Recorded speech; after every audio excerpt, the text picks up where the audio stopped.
సరే ఇక్కడ అమరావతి లైన్ మారిందా? ఇది చాలా కీలకమైన అంశం అండి. నిన్న మనం మాట్లాడాము. భూములు ఇంకొక 45,000 ఎకరాలు, 30,000 ఎకరాలు రకరకాల లెక్కలు ఉన్నాయి తీసుకుంటారని. ఈరోజు మంత్రి పట్టణాభివృద్ధి అమరావతి దాదాపు ఇన్ఛార్జీలు అంటే నారాయణ, పి నారాయణ, ఆయన ఈరోజు మాట్లాడారు. నిన్న మనం మాట్లాడాము, దానికి మనం ఇది కూడా పెట్టాము.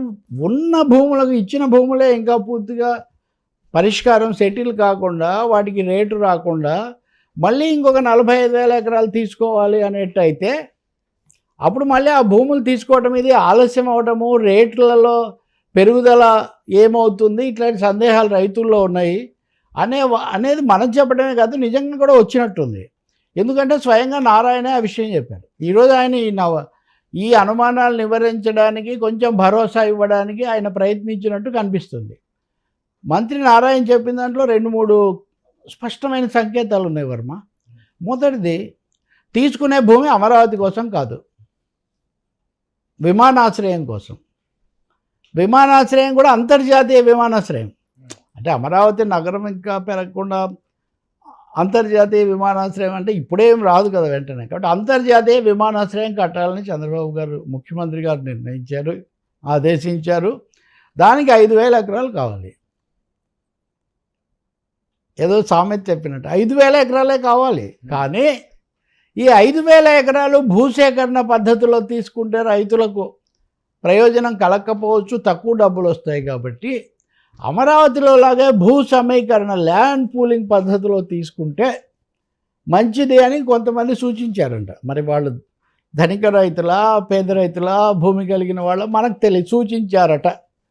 సూచించిన దాన్ని బట్టి ల్యాండ్ పూలింగ్ కింద ఇవ్వాలంటే 5 ఎకరాలు కాదు, ఒక 30,000-40,000 ఎకరాలు తీసుకుంటే తప్ప కుదరదు. కాబట్టి అంటే ఇక్కడ నేను క్లియర్గా లైన్ మారడం అనే పదం ఎందుకు వాడుతున్నానంటే, అమరావతి భూముల విస్తరణ కాదు, అంతర్జాతీయ విమానాశ్రయం కోసం తీసుకుంటున్న భూమి. అది కూడా మేము ఇంకా నిర్ణయించలేదు. పూలింగ్ ద్వారానా, అక్వైరింగ్ ద్వారా, భూసేకరణ, భూ సమీకరణ అన్నది మేము ఇంకా నిర్ణయించలేదు. అంటే ఒక అడుగు కొంత ఏదో ఒక గ్యాప్ ఇస్తున్నట్టుగా కనిపిస్తుంది. మూడోది ఇంకా పెద్దది ఉంది. అమరావతి విమానాశ్రయం, విజయవాడ, గుంటూరు ఇవన్నీ కలిసి మెగా సిటీగా డెవలప్ అవుతాయి ఉత్తరోత్తర. చంద్రబాబు నాయుడు గారు విజన్తో శంషాబాద్ విమానాశ్రయం పెట్టినప్పుడు చాలామంది ఆక్షేపిస్తే అది ఇప్పుడు బాగా అభివృద్ధి అయింది కదా, అలాగే ఇది కూడా అయితే ఈ మెగా సిటీ అవుతుంది అని.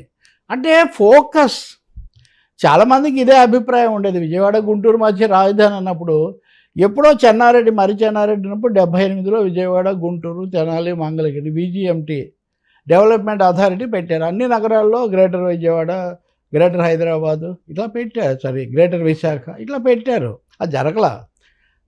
దాదాపు ఈ విజయవాడ, మంగళగిరి, తెనాలి అభివృద్ధి, గుంటూరు అభివృద్ధి, ఈ CRDA ఒకటే ఉంటాయి దాదాపుగా.